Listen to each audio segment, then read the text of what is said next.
In the dense jungle of Vietnam, American soldiers faced a type of warfare their training had not fully prepared them for. The enemy was rarely seen. Engagements happened at distances measured in meters, not hundreds of yards.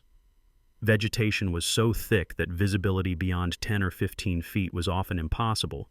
In these conditions, the weapons carried into battle needed to perform in ways that standard infantry rifles were not designed to deliver. One weapon, however, would prove exceptionally suited to this environment, and its presence would fundamentally alter how American soldiers fought. The M14 rifle had been the standard issue weapon for U.S. forces at the beginning of American involvement in Vietnam. It was a powerful, accurate rifle chambered in 7.62 millimeter NATO ammunition. It had been designed with the lessons of World War II and Korea in mind, built for engagements at moderate to long range across open terrain. But Vietnam was not Korea. The jungle canopy blocked.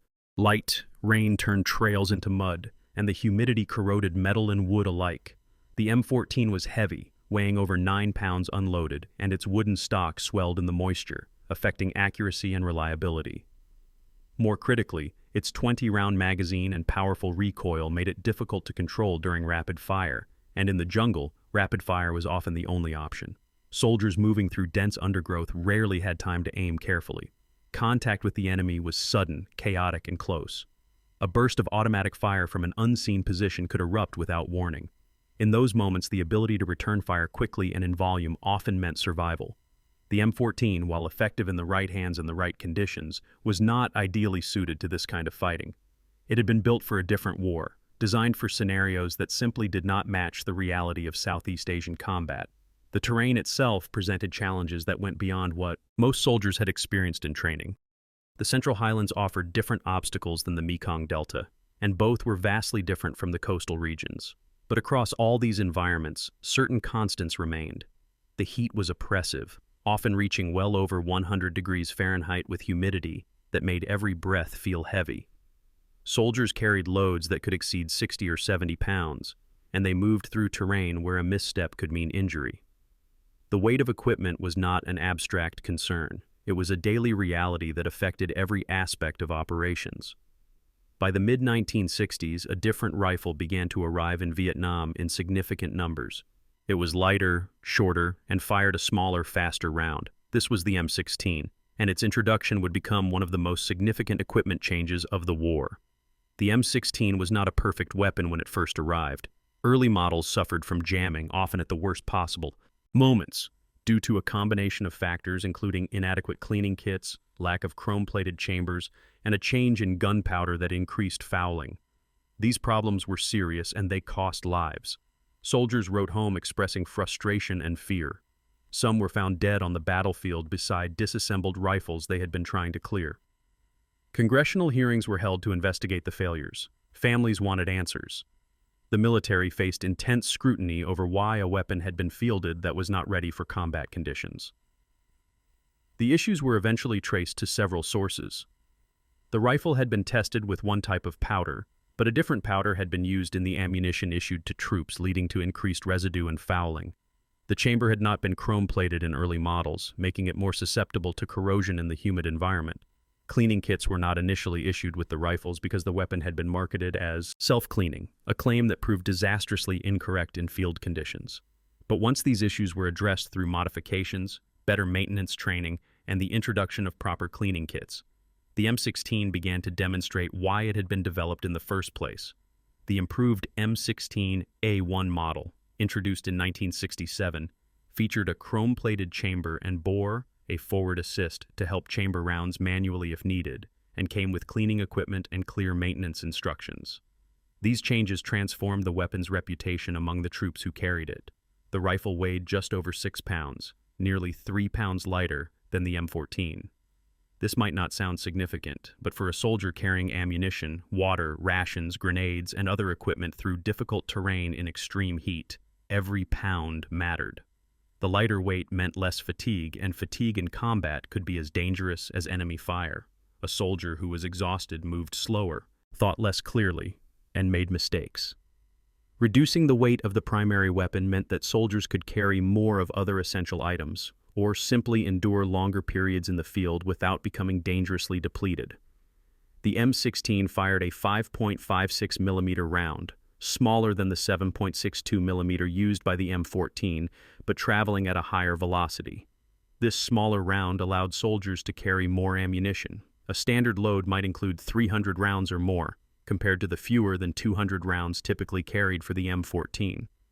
In a firefight where visibility was minimal and targets fleeting, the ability to sustain fire without worrying about running out of ammunition provided a psychological as well as tactical advantage. Soldiers reported feeling more confident knowing they had sufficient ammunition to engage in extended firefights or multiple engagements during a single patrol. The weapon's design also made it more suitable for the kind of close-range engagements that characterized jungle combat. Its shorter length made it easier to maneuver through thick vegetation, and its lighter recoil allowed soldiers to maintain better control during automatic fire. The M16 could be fired in semi-automatic mode for precision or switched to full automatic when suppressive fire was needed. In ambush situations, where the first few seconds determined the outcome, the ability to put a high volume of fire into a small area quickly could disrupt an enemy attack and allow a unit to break contact or call in support. Patrols moving through the jungle often traveled in single file along narrow trails, with point men leading the way and the rest of the unit strung out behind. If the point man triggered an ambush, the immediate response was critical. The soldiers at the front needed to return fire instantly to create enough chaos and suppression to allow the rest of the patrol to react. The M16's rapid rate of fire and manageable recoil made this possible. Soldiers could sweep their fire across suspected enemy positions, even if they could not see individual targets, and often this was enough to force the enemy to break off the attack. The tactical doctrine that developed around the M16 reflected its capabilities. Fire and maneuver became more fluid. Small unit leaders had greater flexibility in how they employed their squads because each rifleman carried more effective firepower. The weapon's reliability, once the early problems were resolved, meant that soldiers could depend on it functioning when needed. This reliability was perhaps the most important characteristic of any combat weapon. A rifle that jammed or failed at a critical moment was worse than no rifle at all because it created a false sense of security. The weapon also proved effective in night operations and base defense. Many attacks on American positions occurred at night or in the early morning hours before dawn. In these situations, soldiers often fired at sounds, muzzle flashes, or movement detected in the darkness.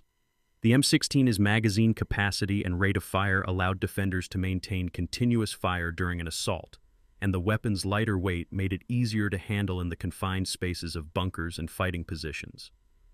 The 30-round magazine, which became standard, meant that defenders could engage threats for longer periods without needing to reload, a critical advantage when under attack. Base perimeters in Vietnam were often protected by a combination of sandbag bunkers, barbed wire, claymore mines, and overlapping fields of fire.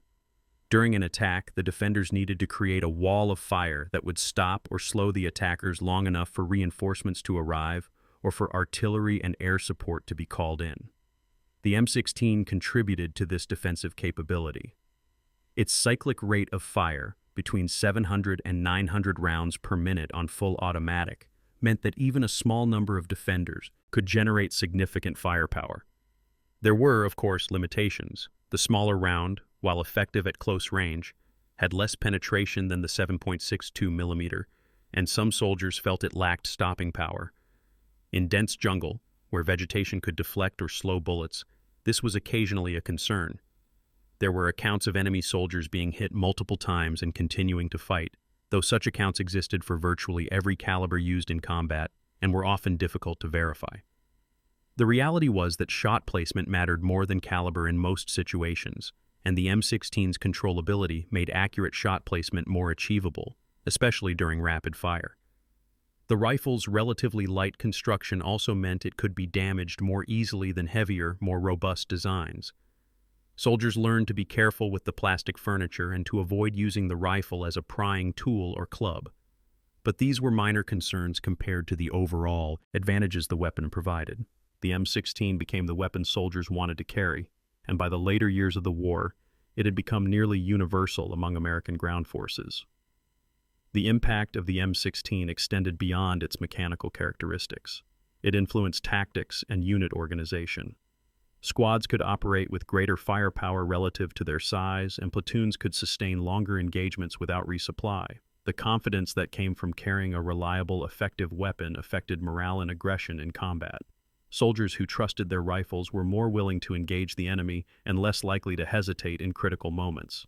Hesitation in combat could be fatal, and the knowledge that one's weapon would function as intended removed one source of doubt from an already uncertain and dangerous environment. The weapon also became a symbol of the American approach to the war in Vietnam, an approach that often emphasized firepower and technology. The M16 was part of a broader shift in military thinking that valued mobility, speed, and volume of fire over the heavier, more traditional infantry weapons of previous wars. This shift was not without controversy, and debates about the rifle's effectiveness, its early failures, and its long-term impact continued for years. Military historians, veterans, and analysts argued about whether the weapon represented genuine innovation or simply a different set of compromises.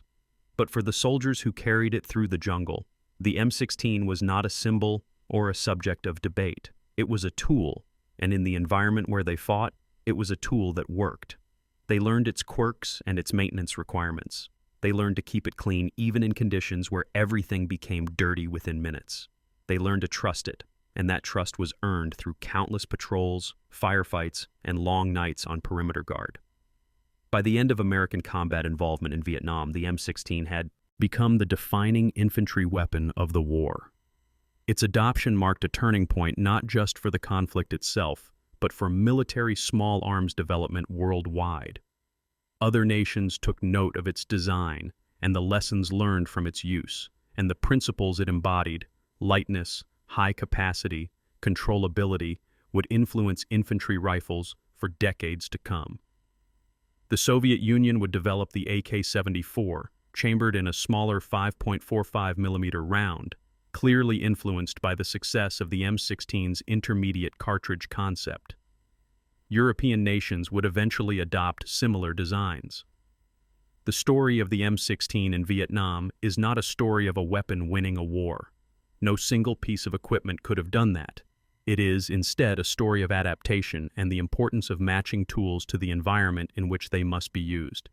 The jungle of Vietnam demanded different solutions than the fields of Europe or the hills of Korea. The M16, despite its troubled introduction, provided one of those solutions. It gave American soldiers a weapon that allowed them to fight more effectively in conditions that were unforgiving and often chaotic. It did not guarantee victory, but it gave those who carried it a better chance of survival and success in the difficult mission they had been given. The lessons learned from the M16's deployment went beyond the battlefield. They influenced training, logistics, maintenance protocols, and future weapon design. They also served as a reminder that technological superiority is meaningless if equipment is not suited to the actual conditions of combat. The early failures of the rifle taught the military the importance of field testing, soldier feedback, and the need for transparency when problems arise. These lessons, learned at a high cost, would shape how the U.S. military approached equipment procurement in subsequent conflicts. Training programs were modified to include more thorough instruction on weapon maintenance. Soldiers learned to field strip and clean the M16 until they could do it blindfolded. They learned the importance of keeping the weapon lubricated but not over-lubricated, as excess oil could attract dirt and cause malfunctions. They learned to inspect their ammunition and to report any signs of corrosion or damage. These practices became ingrained in military culture and would carry forward into future decades. The logistics system also adapted to support the M16. Cleaning supplies, spare parts, and trained armorers became standard elements of unit organization. The military learned that introducing a new weapon system required more than just shipping rifles to the field. It required a comprehensive support structure that could maintain and repair the weapons under combat conditions. This understanding would prove valuable in later conflicts where equipment reliability remained a critical concern. In the end, the M16 became more than just a rifle. It became part of the identity of the American soldier in Vietnam as much as the helicopter, the flak jacket, or the jungle boot. It was present in the hands of young men walking through triple canopy jungle, waiting for an ambush that might never come or might happen in the next step. It was there in the chaos of a firefight, in the terror of a night attack, and in the exhaustion of a long patrol. It was a constant companion, and for many who served, it was the one piece of equipment they knew they could rely on when everything else was uncertain. The Vietnam War reshaped many aspects of American military doctrine and equipment, and the M16's role in that transformation cannot be overstated. It demonstrated that in modern warfare, adaptability and suitability to specific conditions often matter more than raw power or traditional design. The jungle taught hard lessons, and the weapon that emerged as most effective in that environment was not the one that had been expected at the war's beginning. The M16 changed how American soldiers fought in Vietnam, not through overwhelming superiority, but through its ability to meet the unique and demanding requirements of jungle combat.